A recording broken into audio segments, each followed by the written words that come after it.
Welcome to a new series that I'll be doing this November, where I'll share some quick and easy project ideas that you can be making perfect for gifting to friends and family. None of these are Christmas specific, they're very general, but obviously with the Christmas season coming up, these come in quite handy. But obviously if there's any birthdays, anniversaries, anything coming up, hopefully these projects will be some kind of inspiration to you. Each week I'm going to focus on like a category. I'm very clothing focused just because that is true to me. That is all I really knit and crochet, and didn't just want to come up with random project ideas that wouldn't even want to gift myself. So yeah, each week a different category, and I'm going to give you a crochet project and a knitting project, so there really is something for everyone there. I'm also planning to kind of stagger the videos in order of how long the projects will take. So this week I'm going to start with a project that might take a bit longer, and then at the end of November it's just going to be very quick rapid fire project ideas, just to give you that time to finish them, obviously in time for Christmas. For this video I want to show you how to make scarves, and yeah, let's just get straight into it. I love chunky scarves. Like, the chunkier the better. They need to almost suffocate me in the winter, and so this crochet project is the perfect way to achieve this in a fairly quick way. We are going to make a granny square scarf. This has lots of variations, lots of ways to modify. I'm going to show you one way that I will do it, but definitely feel free to change it up. So there's a way that you can create a scarf by adding smaller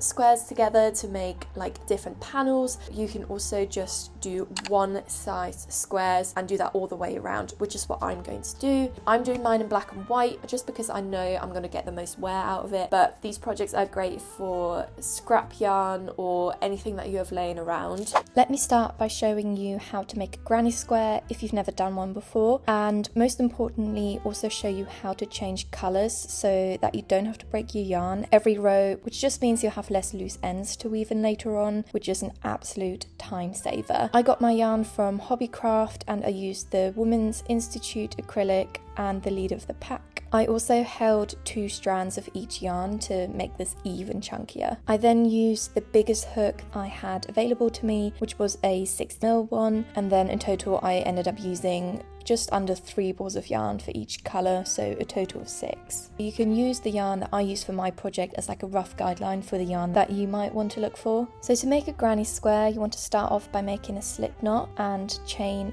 4, and then you'll slip stitch into the first stitch from your chain.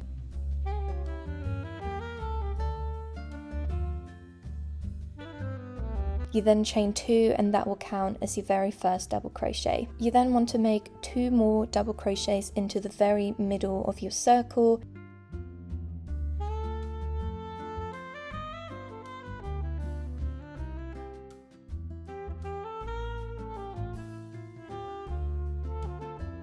Chain 2 and do 3 double crochets, chain 2, 3 double crochets, chain 2 and another 3 double crochets. So you want to end up with 4 clusters of double crochets to make the center of your square. You then just want to slip stitch back into your very first double crochet. Pull the yarn through so you just have 1 loop left on your hook, and this is where we're going to add our second color. So grab your second color, create a slip knot, and you're going to add your second color onto your hook and slip this through the chain of your previous color. I like to then just fold over the ends of my current yarn as well as my previous yarn before I then chain another, just to kind of hold them in place a little bit. Once you've chained 2 with your second colour, you're going to flip your work, and this is really essential. You always need to flip your work after you've finished a row, and you're going to double crochet 2 into the current space, chain 2 and do 3 double crochets into the corner gap,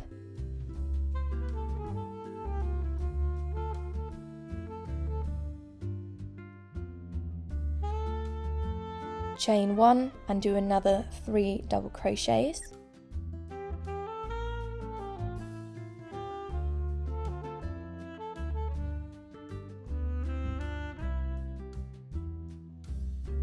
you then chain 2 and you just repeat that process until you've made your way around the square. Once you've reached the end of this row, you're going to slip stitch back into your first double crochet until you have 1 loop of your current colour on your hook, and this is where we're going to start changing colours by carrying over the yarn with every row. So grab your previous colour and loop this through the current chain that is on your hook. And this is where I like to really pull all of my yarns quite tight. So just pull on the second colour yarn to really make that current loop really tight.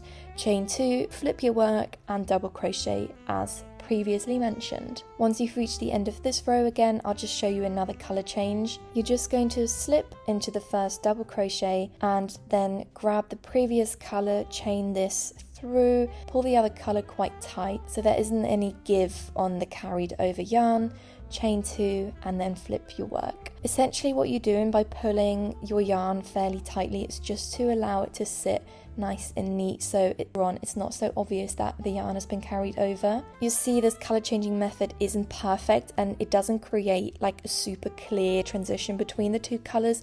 I think the only way that this can be achieved is by cutting your yarn every single row. I just personally don't have the patience for that, and I think this method still works quite well. You know, ideally I don't want any of the strands to show from being carried over and sort of interrupt the granny square pattern, but this is kind of the best method that I've learned where the colour changes aren't too obvious. You'll see later on as well, once all the squares are connected and all the ends are woven in, it actually becomes even less apparent that there is a disruption, so kind of just stick with this and trust me, it won't be so obvious later on. So once you've finished your granny square, you can just pull through the last stitch and cut your yarn, and you can also cut the yarn of your other colour.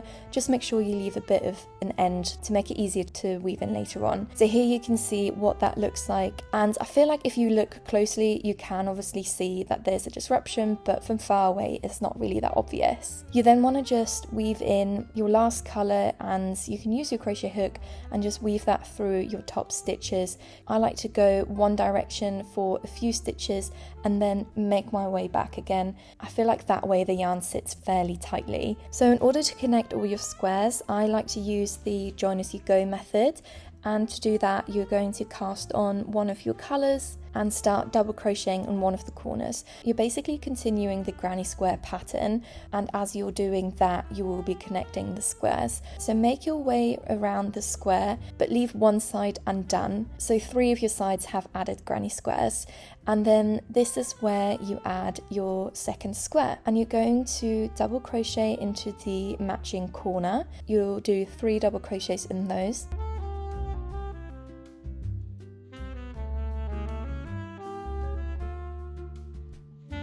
You chain 1 and then you're going to slip stitch into the adjacent gap of your previous row.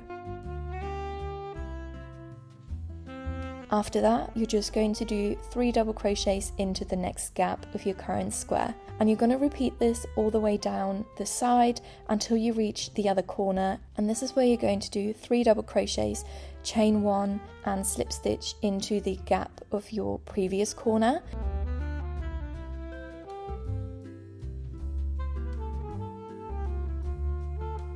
Chain 1 more and do 3 double crochets of your current corner, and this is how you connect your corners, and you can just continue that pattern all the way around and connect all your squares in sort of a very long chain of squares. Now once you've reached the end of your scarf, you then just make your way around the leftover sort of side, and again you're just going to follow the granny square pattern, but I'll show you how you then connect those corners as well. So make your way down, and then once you've reached your first corner, you'll do 3 double crochets, chain 2, and then you're going to slip stitch into the gap between your squares.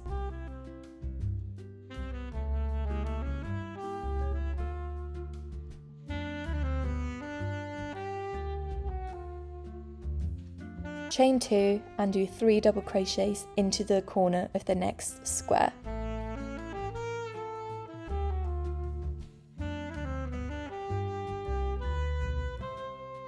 And that is essentially how you've connected the corners. I find it does create a bit of a dip where those corners have been connected, so I decided to actually single crochet all the way around my scarf. I just wanted that to give the scarf a bit more hold and stability where those corners have been connected. And then it's just time to sort all your loose ends. For your first colour, you should be able to just cut off your ends if you have been weaving them in as you went along, but obviously for your second colour we haven't been weaving them in, so you want to just grab a needle, or you can do this with a crochet hook and just tie in all of those loose ends. Again, I like to sort of go one direction and come back for a few stitches and just make sure those are really secure before cutting them off.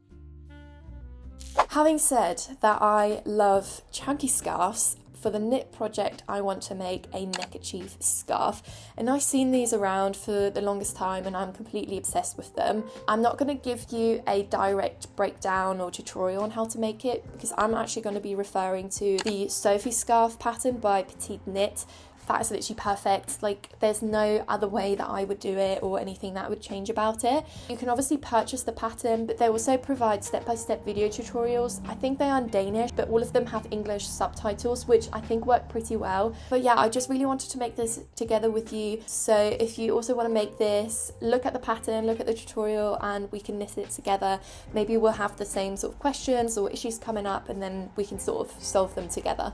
So the yarn that I want to use for the neckerchief is going to be a combination of these two cones. This one's like a beige acrylic, I think, and then this one's more of a fuzzy type yarn. Doesn't say what kind it is. And I've wound them together already. So here I have the yarn. The pattern calls for 28 grams worth, and this is just about 27. So we'll see if that will last me or if I need to wind up some more. But you can see it kind of has this like fuzzy effect, which I think will be really nice. Okay, so I have my yarn and I have my 3.5mm needles. So I'm just gonna cast on and start the project. Let's see how we get on with that.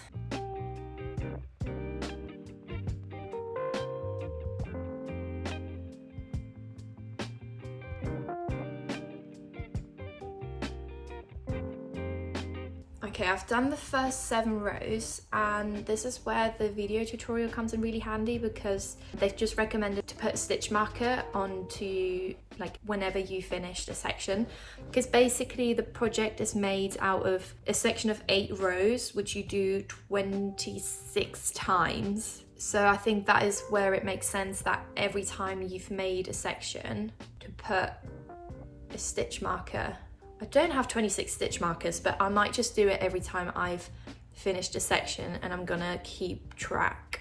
Yeah, I'm gonna keep track on my notes on my laptop of how many times I've made a section. Otherwise I feel like it will just get a bit messy, but it's looking good. I'm coming along quite nicely. And I have actually ditched the stitch marker because it was just confusing me. And what I'm doing instead is I feel like you can almost see where the last increase was. So I'll just count from there, and I'll count the rows to like where I'm at.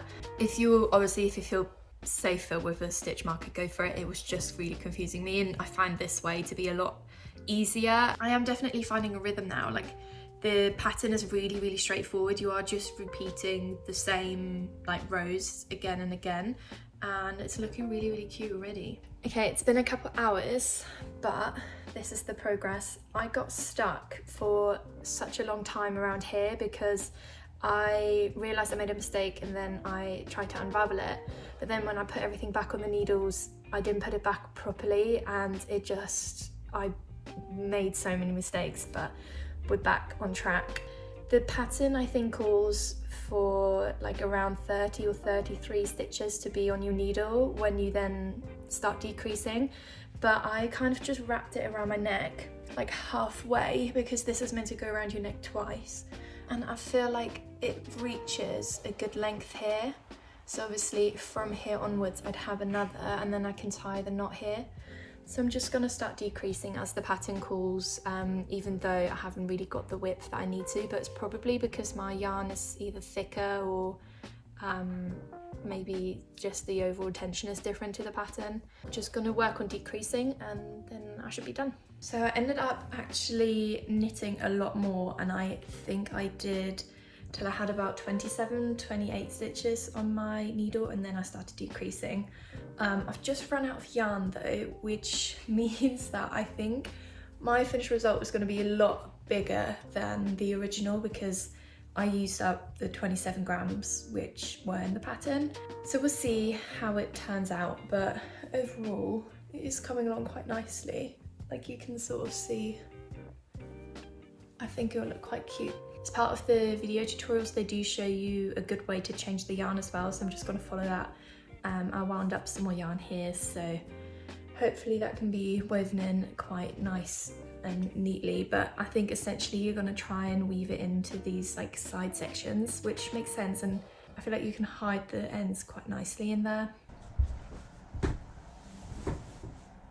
And we're done. Both of these turned out so nicely. I really love making both of them, and they actually colour-wise go together really well, don't they? So that was a nice little result. Let's chat through the crochet scarf first. So this one does take a little while because you are making so many squares, but hopefully by using thicker yarn, a thicker needle, those squares will be worked up a lot quicker for you and you're able to achieve quite a long piece. This one is definitely such a versatile project. You know, my yarn choices weren't perfect. I ideally wanted fuzzy yarn for both colours, but you can't even really tell. And I really think you can make this with like mohair, acrylic, cotton, honestly any kind of yarn that you have available to you. And it's just such a good way to achieve the chunky look without spending that much time. Obviously this is fairly time consuming and your wrists are gonna hurt making this, I promise you, but it's a lot quicker as other knitting or crochet options, I would say. This is so long, and I want my scarves to almost touch the floor. Like if I only wrap them around my neck once, both ends should almost touch the floor. For me that is like ideal. Obviously if that isn't for you, you can make it shorter. If you don't want it to be so chunky, you can do one row less, or you can use a thinner yarn. It really just depends, but I think it's a great example for a very simple design, a very simple pattern that is very effective, and if I got given this as a gift, I would love that person forever. Then for the knitted neckerchief, which I've just rolled up and it looks like a little croissant, which I love. The pattern was a lot easier than I thought it would be.